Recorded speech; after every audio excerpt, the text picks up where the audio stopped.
Bapak mau enggak merindukan enggak meninggal dalam keadaan tawaf? Mau. Ibu-ibu mau enggak meninggal dalam keadaan sa'i? Bapak-bapak mau enggak meninggal di tanah suci Mekah depan Baitullah? Ibu-ibu mau enggak meninggalnya di sujud salat? Mau enggak? Semua mau. Tapi dengar firman Allah, laqad kana lakum fi rasulillahi uswatun hasanah. Contoh teladan kita Nabi Muhammad SAW. Tidak ada susahnya bagi Allah kasih wafat Nabi pada saat tawaf. Tidak ada susahnya Allah wafatkan Nabi dalam keadaan sa'i. Tidak ada susahnya bagi Allah wafatkan Nabi dalam keadaan sujud solat. Tapi di mana wafat Nabi? Tawaf tidak, sa'i tidak, solat tidak, ceramah tidak. Di mana? Pangkuan istrinya Aisyah. Apa pesannya? Ibadah paling panjang rumah tangga. Ibu berapa lama kalau sholat 5 waktu? 5 kali saja sholat. 5 kali aja sholat satu hari. Tambah bonus-bonus dengan sunnah. Ada ndak di sini sholat 5 waktunya duhur 10 menit? Ndak yakin saya. Yang ada duhur 3 menit. Ya toh? Itu pun yang 3 menit lengkap dengan ingatan WhatsApp. Ini kan? Ayo, haji. Berapa kali Bu haji? Saya tidak yakin ada yang sampai 10 kali haji di sini. Coba. Jadi kalau kita mau mati dalam keadaan haji, peluang rendah. Kalau kita mau mati dalam keadaan sholat, peluang rendah. Tapi berumah tangga, 24 jam berumah tangga. Cari nafkah, ibadah. Mikirkan bagaimana rumah supaya bisa AC, ibadah. Bagaimana cari nafkah anak bisa sekolah, ibadah. Bagaimana bisa menghidupi sopir, ibadah. Bahkan berhubungan suami istri pun ibadah. Itulah sebabnya kalau sama istri kita tidak nyaman. Kenapa? Ibadah, setan tidak mau.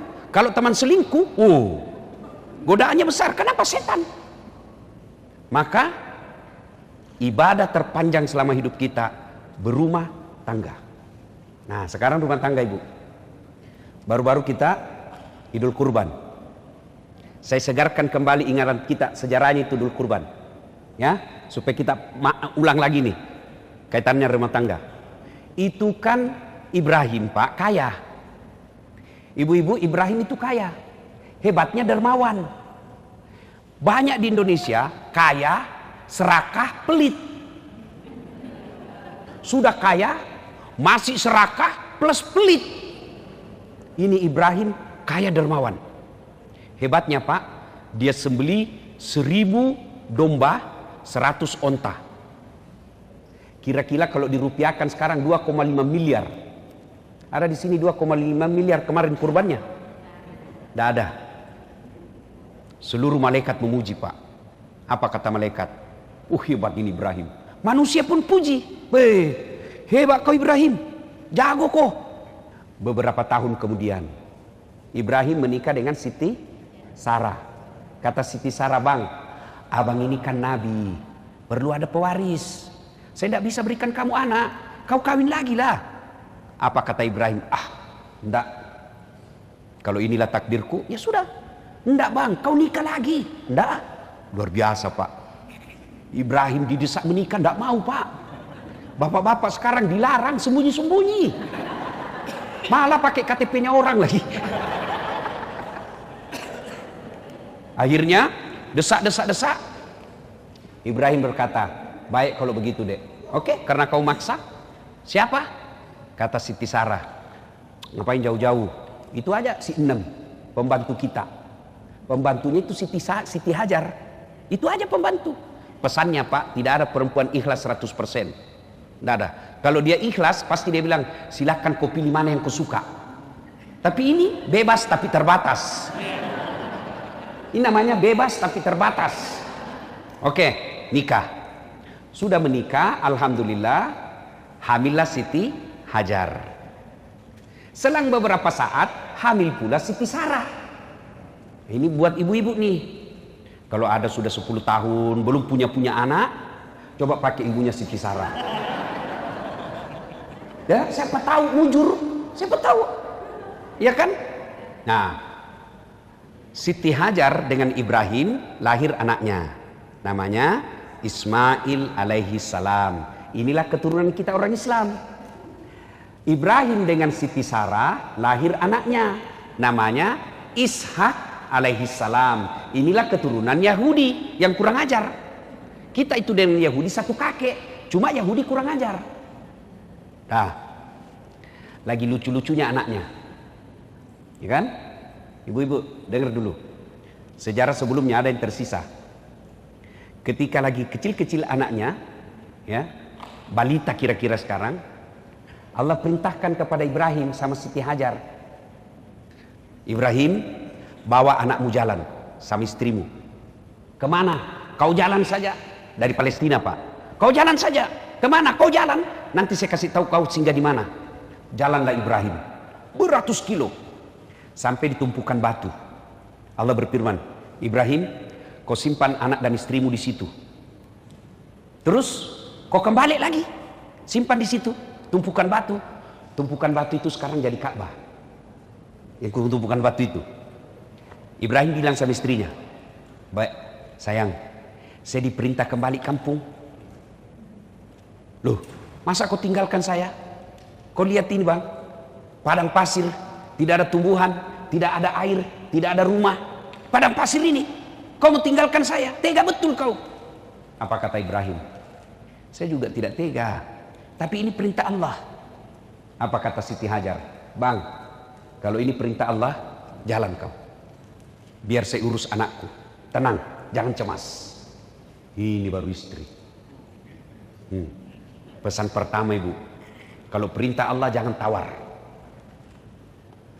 Kau pakai jilbab, perintah Allah, don't worry, be happy. Kamu jangan keluar kalau tidak, saya tidak akan keluar bang, kalau itu perintah agama. Itu baru istri yang hebat. Pergi Ibrahim, balik. Apakah Siti Hajar pasrah? Tidak. Anaknya menangis, kehausan. Siti Hajar tidak diam, berdoa saja. Tidak. Dia ikhtiar dulu. Dia ikhtiar dulu. Apa ikhtiarnya bu? Dia lari cari air. Pernah ibu lihat di jalan raya? Kayak ada air kan? Lari Hajar, itu ada air. Sampai lagi, bukan air. Lari antara Safa dan Marwah. Itulah sa'i sekarang. Nah, sudah pasrah Siti Hajar. Tidak dapat air, sudah capek, anaknya nangis. Turun perintah Allah. Ibrahim, Jibril, kau turun, hentakkan kakinya Ismail. Patok ya jena. Hentakkan kakinya Ismail ke tanah. Dihentakkan, dengan izin Allah keluar air. Lalu Siti Hajar berkata, Zam, zam, zam, zam. Itulah air Zam-Zam sekarang. Mulailah beredar berita. Ada di satu pelosok, ada sumber mata air, tidak pernah kering, dan selalu mengalir. Beredarlah itu di padang pasir. Namanya air di tengah padang pasir, orang semua datang. Ramailah kampung itu, kemudian disebut nama Hijaz. Yang ini sekarang disebut Makkah. Nah, lagi beremaja anaknya Ismail, 13 tahun. Quran tidak menjelaskan 13 tahun, tapi Quran cuma mengatakan Ismail sudah pandai membantu bapaknya. Kira-kira remaja sekarang, 13-14 tahun. Tanggal 8 Zulhijjah. Ibrahim alaihissalam mimpi. Ibrahim, kau pernah bilang toh, kalau ada anakmu saya potong. Sekarang ada anakmu, potong itu. Potong. Ibrahim bangun, Pak. Ini mimpi atau wahyu? Kalau mimpi, kenapa anak disuruh potong? Kalau anak banyak, 10 anak disuruh potong, kita cari mana yang beleng-beleng. Potong anakmu, ini beleng-beleng ini. Ya toh? Ibrahim mikir, ini wahyu atau mimpi? Mikir Ibrahim. Tanggal 8 Zulhijjah itulah sekarang kita sebut dengan hari Tarwiyah, yang artinya hari berpikir-pikir. Makanya kita sunnah puasa. Tanggal 9 Zulhijjah, bangun lagi Ibrahim. Ibrahim, potong anakmu. Kau sudah janji sama saya. Bangun. Ibrahim katakan, ini wahyu, bukan lagi mimpi. Yakin 100% perintah Allah. Maka tanggal 9 Zulhijjah kita sekarang disebut hari Arafah atau hari penuh keyakinan, puasa. Tanggal 10 Zulhijjah, Ismail diajak ngomong bapaknya. Mail, Mail. Kalau di Makassar, Mail, Mail. Ismail, Ismail. Mail, Mail, sini kau dulu. Apa Pak? Ini saya diperintah Tuhan, gue potong kok. Bagaimana menurutmu? Ibu-ibu, kalau anaknya ibu di rumah kira-kira dikasih tahu begitu. Nah, saya diperintah potong kau nak. Apa dibilang anak kita? Dilihat dulu kakeknya. Ini aja Pak, yang sudah tua. Masuk akal enggak Pak? Masuk akal enggak? Masuk akal. Ini namanya anak cerdas, tapi tidak soleh. Tapi apa jawaban Ismail? Pak, kalau ini perintah Allah, jangan Bapak ragu. Laksanakan, insya Allah Bapak dapati saya anak sabar. Maka ibu berdoa anak yang soleh, bukan anak yang kaya, bukan anak pejabat, bukan anak cerdas, anak yang soleh. Itu doanya pendek bu. Rabbi habli minas solihin. Untuk apa anak kaya kalau pelit? Untuk apa anak pejabat kalau bikin malu keluarga? Berapa banyak orang tuanya terhormat, anaknya jadi pejabat, satu keturunan malu. Karena anaknya tidak punya agama. Maka kita minta, Rabbi habli minas solihin. Berikan hamba anak yang soleh. Pelajaran kedua, Ismail. Coba Pak, Ibrahim sudah nyata perintah Allah, tapi masih ajak ngomong anaknya. Kita orang tua sekarang otoriter. Ya? Dia gagal polisi, anaknya dia paksa. Pokoknya kau yang lanjutkan cita-cita bapak. Nah anaknya mau jadi insinyur. Pokoknya kau jadi dokter. Anaknya suka peternakan. Tidak boleh. Ibrahim sudah nyata perintah Allah, masih diajak ngomong anaknya. Nah sudah. Anaknya setuju. Lalu disampaikan ke istrinya, Siti Hajar. Hajar, tolong komandi Ismail, kasih baju baru, kalau ada parfum, sisir rapi. Kau mau bawa mana? Saya mau jalan-jalan. Baik bang. 10 Zulhijjah dia bawalah anaknya. 10 Zulhijjah sekarang kita sebut hari An-Nahar, hari melaksanakan janji. Gatal ini setan. Bahaya ini Ibrahim. Dia mau potong betul anaknya. Tidak ada sudah teman kita ini nanti. Dia datangi Ibrahim. Baim. Ibrahim. Nah? Baim. Kata Ibrahim apa? Kata setan. Kau tengok balik itu anakmu. Kau lihat itu anakmu. Lucu. Lagi lucu-lucunya. Lama kau harapkan. Masa kau mau potong? Ibrahim Pak ambil batu. Setan. Jangan banyak bicara di situ. Kalau bahasa kita ya. Banyak bicara masih mau ngomong, setan dilempar Pak. Duh! Kena kepalanya. Sampai cilincing balik lagi. Gagal goda Ibrahim. Dia datangi istrinya. Hajar. Kau tahu enggak mau dibawa kemana anakmu? Katanya bawa jalan-jalan. Dibohongi kau suamimu. Maksudnya apa? Dia mau potong itu. Sembarang kau bilang. Mana ada orang tua mau potong anaknya? Katanya perintah Tuhannya. Apa? Perintah Tuhannya. Hajar ambil batu Pak. Setan. Kalau itu perintah Tuhan, jangankan anakku, saya juga siap dipotong. Bah! Bismillah, Allahu Akbar. Kata setan, ini lebih gila dari anaknya ini. Dia datangi lagi si Ismail. Baru dia mau bilang Ismail juga ambil batu, dilempar lagi. Itulah sekarang melempar 3 jumroh. Kalau orang pi haji, lemparan pertama Bismillah Allahu Akbar, Ibrahim. Lemparan kedua Bismillah Allahu Akbar, Siti Hajar. Lemparan ketiga Bismillah Allahu Akbar, Ismail. 3 tempat, 1 tempat 7 batu 3 hari.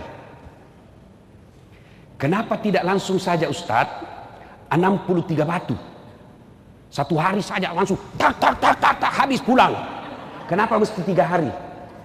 Itu pesannya, melawan setan perlu stamina kuat, perlu iman kuat, karena setan tidak pernah menyerah. Nah sudah sampai. Ismail bilang begini, Pak, ada permintaan saya. Apa nak? 1, tolong Bapak nanti eksekusi, tutup matamu ya. Tutup juga mataku Pak. Kenapa? Karena kalau Bapak lihat saya yakin Bapak tidak mampu, tidak tega potong saya. Tutup mata. Oke, apalagi nak? 2, tolong pakai pisau yang tajam supaya saya tidak lama menderita. Oke. 3, apalagi nak? Ikat tangan dan kakiku supaya saya tidak meronta-ronta kesakitan. 4, bajuku jangan kena darah supaya ibuku tidak lihat. 5, kalau saya sudah meninggal, tolong tidak ada anak seusia saya lewat depan rumah supaya ibuku tidak ingat saya. Baik, baring. Ibrahim ambil goloknya, dia gerek lehernya. Bismillahirrahmanirrahim. Tidak mempan, tidak terluka. Kata Ibrahim, kata Ismail, bapak main-main kali. Enggak nak, serius ini, tumpul kali, coba lagi. Enggak. Ibrahim dia ambil goloknya, dia hantamkan ke batu, pecah. Batu pecah, leher tidak. Dia mau ulang, tunggu dulu, kata Ismail, tunggu dulu pak. Apa lagi?